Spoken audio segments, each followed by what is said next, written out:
गांव से दूर सुनसान जंगल में एक बूढ़ा मौलवी रहता था, जिसके बारे में लोग कहते थे कि वह बांझ औरतों का इलाज करता है।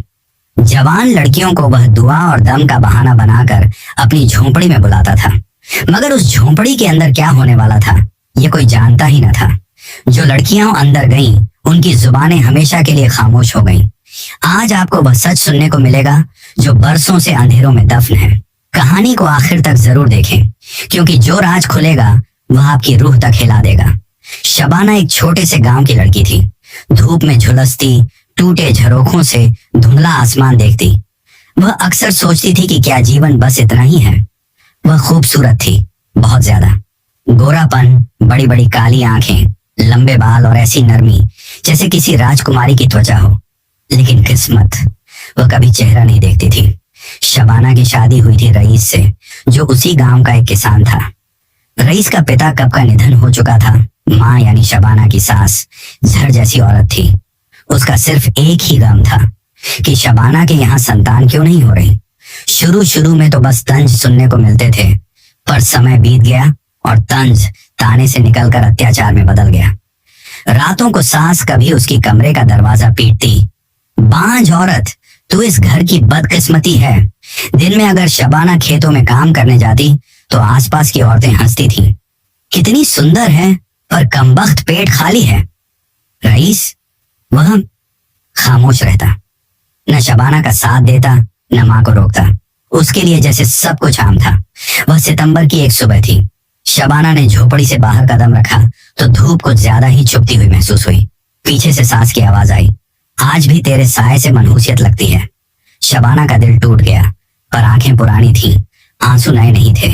उसी दिन दोपहर में उसकी पुरानी सहेली नजमा, जो दूसरे गांव से लौटकर आई थी, उसे मिलने आई। शबू, नजमा ने प्यार से आवाज दी। शबाना नजमा को देखकर रोने लगी। दोनों बाहर पीपल के पेड़ के नीचे बैठ गईं। जब शबाना ने सारा दुख सुनाया तो नजमा ने एक राजदाराना लहजे में कहा, मैं तुम्हें किसी से मिलाऊंगी। एक बाबा जी हैं जो बड़े पहुंचे हुए हैं, बस दुआ करते हैं, तुम्हारी समस्या हल हो जाएगी। शबाना ने पहले इनकार किया, मगर नजमा ने कहा, बस एक बार चल लो मेरे साथ, कुछ नहीं होगा, यकीन करो। वे दोनों चोरी छुपे गांव के बाहर एक पुराने पेड़ के पास पहुंची, जहां से जंगल शुरू होता था। नजमा ने बताया कि बाबा फकीर उसी जंगल के अंदर एक छोटे से मिट्टी के कमरे में रहता है। कोई उसे बाबा गुलाब शाह कहता था। दरवाजे पर लटका हुआ छोटा सा घंटा बजाया गया। कुछ देर बाद भीतर से झाड़ी जैसी दाढ़ी वाला, गहराई रंग वाला और लाल आंखों वाला व्यक्ति बाहर आया। क्या चाहिए बेटियों? उसने गंभीर आवाज में पूछा। नजमा ने जल्दी से कहा, बाबा जी, मेरी सहेली के यहाँ संतान नहीं हो रही, बस दुआ चाहिए, दम चाहिए। बाबा ने शबाना को सिर से पांव तक देखा, एक लंबी नजर जो सामान्य नजर नहीं थी। आओ अंदर आओ, बताता हूं सब कुछ। उसने दरवाजा खोला। अंदर मिट्टी की दीवारों के बीच एक दिया जल रहा था। कुछ तावीज, जड़ी बूटियां और काली मिट्टी के बर्तन रखे थे। बाबा ने शबाना को बैठने को कहा और उसकी हथेली थाम ली। हो ना, खूबसूरत हो और तुम पर नजर लगी है, इसी वजह से बच्चा नहीं हो रहा। बाबा ने नजरें शबाना के चेहरे से हटा ही नहीं थी। शबाना ने नजरें झुका ली, पर महसूस कर रही थी कि बाबा की निगाहें उसे चीर रही हैं। तुम्हें बार बार आना होगा, यह आसान प्रक्रिया नहीं है। बाबा की आवाज में अजीब सा खनक था। नजमा ने तसल्ली दी, सब ठीक हो जाएगा। शबाना खामोश रही। उस दिन केवल ताबीज लिया गया, दम दिया गया और दोनों वापस आ गईं। लेकिन शबाना ने बाबा की आंखों में वह चमक देखी थी जो एक जंगली जानवर की होती है। अगले हफ्ते बाबा ने नजमा के जरिए संदेश भेजा, शबाना को अकेला भेजना, कुछ खास पढ़ाई करनी है। शबाना का दिल न माना, पर सास ने जैसे सुन लिया हो। जा, अगर बच्चा नहीं हुआ तो मैं तुझे जिंदा दफना दूंगी। शबाना मजबूर हो गई और अकेली शाम के धुंधलके में बाबा के पास जा पहुंची। बाबा ने उसे अंदर बुलाया, कमरे का दरवाजा बंद किया और कहा, कुछ खास पढ़ाइयां तुम्हारे शरीर पर की जाती है, तभी असर होता है। शबाना पीछे हटी। बाबा जी, मैं सिर्फ दुआ के लिए आई हूँ। बाबा मुस्कुराया, ऐसी मुस्कान जैसे सांप फुफकारे बिना काटने वाला हो। तुम जैसी खूबसूरती हजारों में एक होती है, और तुम्हारा पति, वह तो मूर्ख है, तुम क्या हो, उसे तुमसे भी कोई लेना देना नहीं।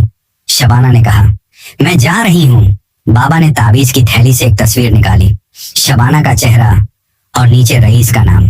अगर तुमने बात ना मानी तो सबको बता दूंगा कि तुम खुद आती हो, मुझसे क्या क्या मांगती हो। तुम्हारा पति, तुम्हारी माँ, सब तुम्हें मार डालेंगे। शबाना के पैरों तले जमीन निकल गई। शबाना के पैरों तले जमीन निकल गई। दिल की धड़कन तेज हो गई। वह कुछ लम्हों तक स्थिर खड़ी रही। कमरे में एक अजीब सी खामोशी छा गई थी। सिर्फ दिए की लौ हल्की हल्की कंपकपा रही थी। बाबा ने तस्वीर को उसके सामने झटक कर लहराते हुए कहा, समझ गई ना, अब तुम्हारे पास कोई और रास्ता नहीं है। शबाना ने बेबसी से दरवाजे की तरफ देखा। दिल तो चाहा भाग जाए, मगर दिमाग में सांस की धमकी गूंज रही थी। अगर बच्चा नहीं हुआ तो मैं तुम्हें जिंदा दफना दूंगी। रईस की बेहिसी, गांव वालों के ताने, सब मिलकर उसके कदम रोक रहे थे। वह चुपचाप बाहर निकल गई। उसने कुछ कहा नहीं। बाबा की वे नजरें अब भी उसके शरीर पर तैर रही थी। अगले दिन शबाना घर में चुपचाप रही। न खाने में दिल लग रहा था, न किसी बात में। सांस फिर तंज करने लगी। अब क्या हुआ? ताबीज भी कोई काम का नहीं, या तुम्हें अपनी ही चालाकियों से फुर्सत नहीं? रईस खेतों में था। शबाना छत पर बैठ गई। वह सोच रही थी कि उसने किस गलत उम्मीद में वहां जाना स्वीकार किया, किस उम्मीद पर नज़मा के साथ चली गई। उसने किसी को कुछ न बताया, मगर दिल के अंदर एक भारी बोझ बन चुका था। उस रात वह सो न सकी। 2 दिन बाद नज़मा फिर आ गई, चेहरे पर वही मुस्कान, जैसे कुछ हुआ ही ना हो। शबाना ने उसे सर्द नजरों से देखा, जैसे आंखों ही आंखों में सवाल कर रही हो। तुम मुझे कहाँ ले गई थी? नज़मा ने आहिस्ता से कहा। बाबा ने बुलाया है, कह रहे थे कि अगर अब वक़्फ़ हुआ तो प्रभाव खत्म हो जाएगा। शबाना ने कहा, नज़मा, तुम जानती हो ना कि उसने मेरे साथ क्या किया था। नज़मा ने नजरें झुका ली, जैसे वह सब जानती हो, मगर जुबान बंद हो। फिर धीरे से बोली, शबू, मैं मजबूर हूँ, मेरे भी कुछ मसले थे, मैं खुद भी वहां गई थी। एक बार गलती हो गई, फिर बाबा ने मुझे भी बांध लिया। शबाना हैरान हो गई, जैसे उसके शरीर में खून जम गया हो। यानी तुमने मुझे जानबूझकर वहां ले जाकर धोखा दिया? नज़मा की आंखें भीग गईं। मैं बहुत शर्मिंदा हूँ, मगर अब निकलने का कोई रास्ता नहीं। बाबा सब पर भारी है, जिसको चाहे बर्बाद कर दे, जिसको चाहे जिंदा दफना कर दे। शबाना को लगा जैसे उसकी दुनिया लूट चुकी है। वह सिर्फ हसीन ही नहीं, अब मजबूर भी थी, ब्लैकमेल भी की जा रही थी, और सबसे बढ़कर अकेली थी। इस बार वह खुद बाबा के पास गई, मगर उसके अंदर एक तूफान चल रहा था। वह बाबा के सामने खामोशी से बैठी रही। बाबा ने उसे गौर से देखा। अच्छा किया जो आ गई, वरना तुम्हारी वह तस्वीर रईस के हाथ में होती। फिर वह उठा, एक ताबीज दिया और शबाना के पास आ गया। शबाना ने कांपते हुए हाथ में ताबीज लिया। बाबा की सांसों की बदबू उसके चेहरे से टकरा रही थी। उसने धीरे से कहा, क्या तुम्हारा दिल नहीं कांपता? तुम खुदा के नाम पर यह सब करते हो? बाबा हंसा। ये दुनिया सच से नहीं, खौफ से चलती है, और तुम जैसे लोग सिर्फ डर से काबू में आते हैं। अगले कुछ दिनों शबाना जैसे जिंदा लाश बन गई थी। वह बाबा के पास जा रही थी, दम भी ले रही थी, मगर साथ साथ वह कुछ अंदर से बदलने लगी थी। हर बार जाने से पहले वह दुआ करती, या अल्लाह, कोई रास्ता निकाल, कोई निशान, कोई इंसान, कोई दरवाजा।